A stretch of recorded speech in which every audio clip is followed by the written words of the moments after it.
ഈ മാസം 22-ാം തീയതിയാണ് ഇന്ത്യ ഓസ്ട്രേലിയ ആദ്യ മത്സരം ആരംഭിക്കുന്നത്. മത്സരം ആരംഭിക്കുന്നതിന് മുമ്പ് ഇന്ത്യക്ക് വലിയ തിരിച്ചടിയാണ് ഏറ്റിരിക്കുന്നത്. ഇന്ത്യൻ ടീമിൻ്റെ ഏറ്റവും വലിയ കുന്തമുനയായിട്ടുള്ള താരം പുറത്തേക്ക് പോകുന്നൊരു കാഴ്ചയാണ് നമ്മൾ കാണുന്നത്. രണ്ടാമത്തെ കുഞ്ഞ് ജനിച്ചതുകൊണ്ട് രോഹിത് ശർമ്മ ആദ്യ ടെസ്റ്റിന് ഉണ്ടാവില്ല എന്ന് ഉറപ്പിച്ച് കഴിഞ്ഞു. മുഹമ്മദ് ഷമിയും ഉണ്ടാവില്ല. പിന്നെ ആര് ഇന്ത്യൻ ടീമിന് വേണ്ടി കളിക്കാത്തിറങ്ങും? ഓപ്പണിംഗ് ഇറങ്ങാൻ വേണ്ടി പ്രതീക്ഷിച്ചിരുന്ന ശുഭ്മാൻ ഗില്ലാണ് ഇപ്പോൾ പരിക്കേറ്റ് പുറത്തായിരിക്കുന്നത്. രോഹിത് ശർമ്മയും ശുഭ്മാൻ ഗില്ലുമാണ് ടെസ്റ്റിൽ ഇന്ത്യയുടെ ഓപ്പണർമാർ. എന്നാൽ ആദ്യ ടെസ്റ്റിൽ രണ്ടുപേരും കളിക്കില്ല എന്ന് 100% ഉറപ്പായി കഴിഞ്ഞു. അഭിമന്യു ഈശ്വരും നിതീഷ് റെഡ്ഡിയും ആദ്യ ടെസ്റ്റിന് കളിക്കാത്തിറങ്ങുമെന്നാണ് അറിയാൻ സാധിക്കുന്നത്. അങ്ങനെയാണെങ്കിൽ അത് ഇന്ത്യക്ക് വലിയ തിരിച്ചടിയാകുമോ എന്ന് കാത്തിരുന്ന് കാണേണ്ടി വരും.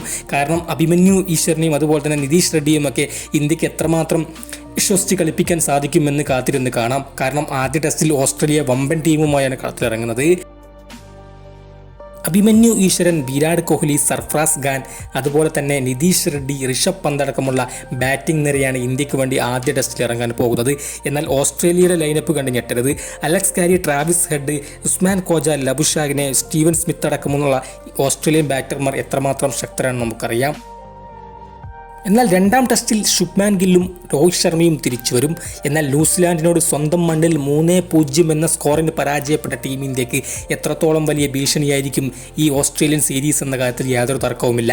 ഇന്ത്യൻ താരങ്ങളെല്ലാം തന്നെ മികച്ച ഫോമിലല്ല എന്ന് എല്ലാവർക്കും അറിയാം. ചേതേശ്വർ പൂജാരയും അജിൻക്യ രഹാനെയുടെയും അസാന്നിധ്യം തീർച്ചയായിട്ടും ഇന്ത്യക്ക് തിരിച്ചടിയാകും. എന്തുകൊണ്ട് ചേതേശ്വർ പൂജാരയും അതുപോലെ അജിൻക്യ രഹാനെയും ഇന്ത്യൻ ടീമിൽ ഉൾപ്പെടുത്തിയില്ല എന്ന് ആരാധകർ ചോദിക്കുന്നു.